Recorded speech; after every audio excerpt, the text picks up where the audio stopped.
ವಿಚಾರಣೆಯ ನೆಪದಲ್ಲಿ ಹಲ್ಲೆ ನಡೆಸಿ ಜಿಲ್ಲಾಸ್ಪತ್ರೆಯಲ್ಲಿ ಚಿಕಿತ್ಸೆ ಪಡೆಯುತ್ತಿದ್ದ ವಿದ್ಯಾರ್ಥಿನಿ ಅಕ್ಷತಾ ಪೂಜಾರಿಯವರನ್ನ ಕರ್ನಾಟಕ ರಕ್ಷಣಾ ವೇದಿಕೆ ಉಡುಪಿ ಘಟಕದ ಜಿಲ್ಲಾಧ್ಯಕ್ಷ ಆರ್ ಪ್ರಭಾಕರ್ ಪೂಜಾರಿ ಮತ್ತು ಘಟಕದ ಪದಾಧಿಕಾರಿಗಳು ಆಸ್ಪತ್ರೆಗೆ ಭೇಟಿ ನೀಡಿ ಆರೋಗ್ಯವನ್ನ ವಿಚಾರಿಸಿದರು.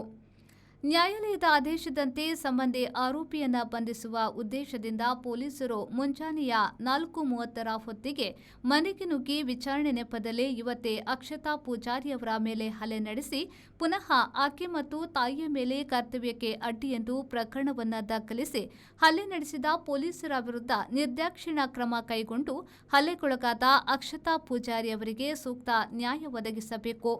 ಪೊಲೀಸ್ ಇಲಾಖೆ ಮೇಲೆ ಇರುವ ನಂಬಿಕೆಯನ್ನ ಉಳಿಸಿ ಎಂದು ಅವರು ಉಡುಪಿ ಜಿಲ್ಲಾ ಪೊಲೀಸ್ ವರಿಷ್ಠಾಧಿಕಾರಿ ಅವರನ್ನ ಆರ್ ಪ್ರಭಾಕರ್ ಪೂಜಾರಿ ಅವರು ಒತ್ತಾಯಿಸಿದ್ದಾರೆ. ಹಲ್ಲೆಗೊಳಗಾದ ಅಕ್ಷತಾ ಪೂಜಾರಿ ಆಸ್ಪತ್ರೆಗೆ ದಾಖಲಾಗಿ ತನ್ನ ಮೇಲೆ ಪೊಲೀಸರು ಹಲ್ಲೆ ನಡೆಸಿರುವ ಬಗ್ಗೆ ಹಾಗೂ ಈ ಬಗ್ಗೆ ತಾನು ಬ್ರಹ್ಮಾವರ ಠಾಣೆಗೆ ದೂರು ನೀಡಲು ಹೋದಾಗ ತನ್ನ ಮೇಲೆ ಪೊಲೀಸರು ಕರ್ತವ್ಯಕ್ಕೆ ಅಡ್ಡಿಪಡಿಸಿರುವ ಬಗ್ಗೆ ದೂರು ದಾಖಲಿಸಿರುವುದಾಗಿ ತಿಳಿಸಿದ್ದಾರೆ. ಪೊಲೀಸರ ಈ ವರ್ತನೆ ತಪ್ಪು. ರಕ್ಷಣೆ ನೀಡುವವರೇ ಈ ಕೃತ್ಯವನ್ನ ಎಸಗಿದ್ದಲ್ಲಿ ನಾಗರಿಕರು ಬದುಕುವುದಾದರೂ ಹೇಗೆ ಎಂಬ ಪ್ರಶ್ನೆ ಮೂಡುತ್ತಿದೆ. ವಿದ್ಯಾರ್ಥಿಯ ಹೇಳಿಕೆಯನ್ನ ಕೇಳಿದಾಗ ತಿಳಿದು ಬರುತ್ತದೆ ಎಂದು ಆರ್ ಪ್ರಭಾಕರ್ ಪೂಜಾರಿ ಅವರು ತಿಳಿಸಿದರು.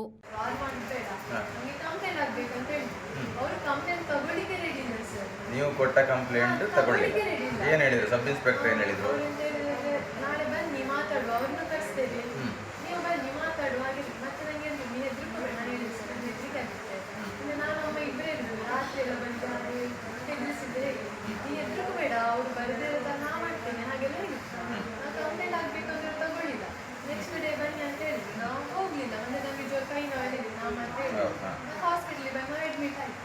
ಮತ್ತೆ ಅವ್ರು human rights president Smita madam ಅವರಿಗೆಲ್ಲ ಹೇಳಿದ್ರು, ಮತ್ತೆ ಪ್ರವೀಣ್ ಟೀಚರ್ ಅವರಿಗೆಲ್ಲ ಹೇಳಿದ್ವಿ. ಅವ್ರು ಬಂದು ತುಂಬ ಧೈರ್ಯ ಎಲ್ಲ ಹೇಳಿದ್ರು.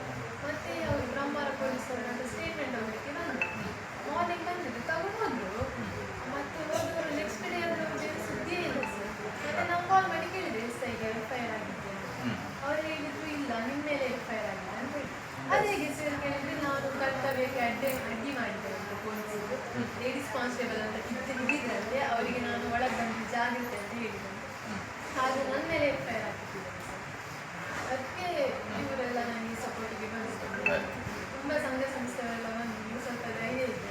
ಇಲ್ಲ ಸಂಘ ಸಂಸ್ಥೆಗಳು ಉಂಟು ನಿಮಗೆ, ನಿಮ್ಮ ಪರವಾಗಿ, ನ್ಯಾಯದ ಪರವಾಗಿ ಇರ್ತದೆ. ಯಾಕಂದ್ರೆ ನಿಮ್ಮಿಂದ ಏನು ಕರ್ತವ್ಯಕ್ಕೆ ಅಡ್ಡಿಯಾದ ಎಲ್ಲೂ ದಾಖಲೆಗಳು ಇಲ್ಲ ಅವರ ಹತ್ರ. ಯಾಕಂದ್ರೆ ಲೇಡೀಸ್ ಕಾನ್ಸ್ಟೇಬಲ್ ಇಲ್ಲೇ ಇಲ್ಲ, ಯಾವ ಸಿಂಚನ ಅಂತ ಅವರೇ ಕ್ರಿಯೇಟ್ ಮಾಡಿ ಹಾಕಿದ್ದಾರೆ. ಅದು ಯಾರಂತ ಅದೇ ನಮಗೆ ನ್ಯಾಯ ಅಂತ. ಖಂಡಿತ ನ್ಯಾಯ ಒಳ್ಳೆಯ ವರಿಷ್ಠಾಧಿಕಾರಿ ಅವರಿದ್ದಾರೆ. ಈಗ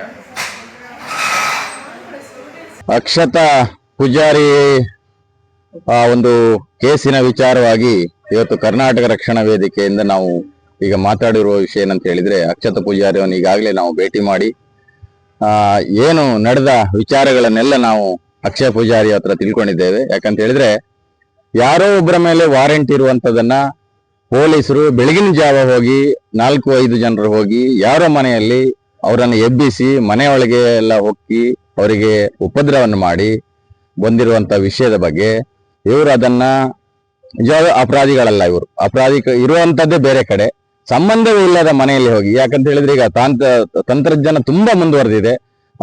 ಒಂದು ಇನ್ಸ್ಪೆಕ್ಟರ್ ಹತ್ರ ಈಗಾಗಲೇ ಮೊಬೈಲ್ ಯಾವ್ದು ನೆಟ್ವರ್ಕ್ ಟ್ರೇಸ್ ಮಾಡೋದಾಗ್ಲಿ ಇನ್ನೊಂದಾಗ್ಲಿ ಮತ್ತೊಂದಾಗ್ಲಿ ಇರ್ತದೆ. ಈಗ ತುಂಬಾ ತಂತ್ರಜ್ಞಾನ ತುಂಬಾ ಮುಂದುವರೆದಿದೆ. ಇಂಥಲ್ಲಿ ಯಾವ ಕಡೆ ಇದ್ದಾರೆ ಅಂತ ಹೇಳಿ ಅಟ್ ಎ ಟೈಮ್ ಅದನ್ನ ಮಾಡಿ ಹಿಡಿಯುವಂತ ಒಂದು ವ್ಯವಸ್ಥೆ ಇತ್ತು ಪೊಲೀಸ್ ಇಲಾಖೆಯಲ್ಲಿ ಇದೆ. ಅದನ್ನ ಮಾಡದೆ ಇವರು ಅವನು ಎಲ್ಲಿದ್ದಾನೋ ಅಂತ ಹೇಳಿ ತಿಳಿಯದೆ ಏಕಾಏಕಿ ಹೋಗಿ ಬೆಳಗಿನ ಜಾವ ಪೊಲೀಸರು ಹೋಗಿ ಒಂದು ಹೆಂಗಸರಿರುವಂತ ಮನೆಗೆ ಹೋಗಿ ನುಗ್ಗಿರುವಂತಕ್ಕಂಥದ್ದು ಖಂಡಿತ ಈ ಕರ್ನಾಟಕ ರಕ್ಷಣಾ ವೇದಿಕೆ ಇದನ್ನು ಖಂಡಿಸ್ತದೆ. ಯಾಕಂತ ಹೇಳಿದ್ರೆ ಪೊಲೀಸರು ವಾರೆಂಟು ಇನ್ನೊಂದು ಮತ್ತೊಂದು ಇದ್ರೆ ಅವರ ಕರ್ತವ್ಯ, ಅವರ ಉದ್ಯೋಗ ಅವ್ರು ಮಾಡಬೇಕು. ಅದು ಖಂಡಿತ ಅವರ ಜವಾಬ್ದಾರಿ ಕೂಡ ಅದು. ಹಾಗಾಗಿ ಅಲ್ಲಿ ಆರೋಪಿ ಇಲ್ಲದೆ ಇರುವ ಮನೆಯಲ್ಲಿ ಇವ್ರು ಹೋಗಿ ದೌರ್ಜನ್ಯ ಮಾಡ್ತಕ್ಕಂಥದ್ದು ಪೊಲೀಸ್ ದೌರ್ಜನ್ಯ ಆಗ್ತದೆ. ಯಾಕಂತ ಹೇಳಿದ್ರೆ ಇದನ್ನು ನಾವು ಕರವೇ ಇದನ್ನು ಸಹಿಸುವುದಿಲ್ಲ.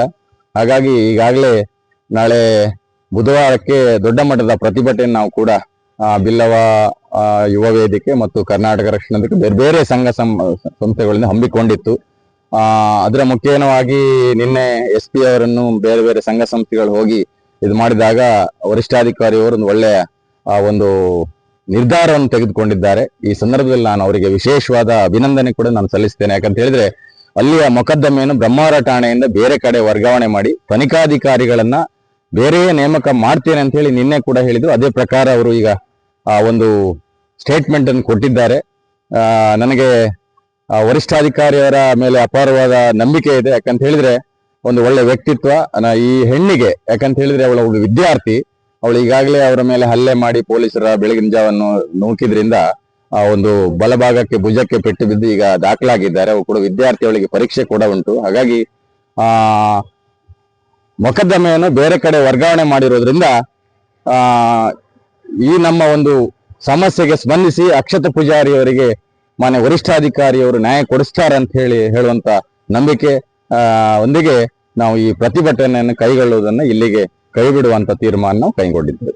ಈ ಸಂದರ್ಭದಲ್ಲಿ ಜಿಲ್ಲಾ ಸಂಚಾಲಕರಾದ ಕೃಷ್ಣ ಪಾಂಗಳ, ರಾಜ್ಯ ಮಹಿಳಾ ಸಂಘಟನಾ ಕಾರ್ಯದರ್ಶಿ ಗೀತಾ ಪಾಂಗಳ, ಜಿಲ್ಲಾ ಮಹಿಳಾ ಉಪಾಧ್ಯಕ್ಷೆ ಅಶ್ವಿನಿ ನಾಯಕ್, ಜಿಲ್ಲಾ ಕಾರ್ಯದರ್ಶಿ ಪ್ರಶಾಂತ್ ದೇವಾಡಿಗ, ಜಿಲ್ಲಾ ಉಪಾಧ್ಯಕ್ಷ ಉಮೇಶ್ ಶೆಟ್ಟಿ, ಬ್ರಹ್ಮಾವರ ತಾಲೂಕು ಅಧ್ಯಕ್ಷ ಸುಜಿತ್ ಡಿಸೋಸಾ, ಅಟು ಘಟಕದ ಅಧ್ಯಕ್ಷ ಪ್ರಸಾದ್ ಪೂಜಾರಿ, ಜಿಲ್ಲಾ ಮುಖಂಡರಾದ ಗಣೇಶ್ ಶೆಟ್ಟಿಗಾರ್, ಗೋಪಾಲ್ ದೊರೆ, ಮಹಿಳಾ ಮುಖಂಡರಾದ ಜಯಶ್ರೀ ಸುವರ್ಣ, ಮೋಹಿನಿ, ಗೀತಾ ಪೂಜಾರಿ, ಸುಷ್ಮಾ ಗೌಡ ಮೊದಲಾದವರು ಉಪಸ್ಥಿತರಿದ್ದರು. ರವಿರಾಜ್, ವಿ4 ನ್ಯೂಸ್, ಪಡುಬಿದ್ರೆ.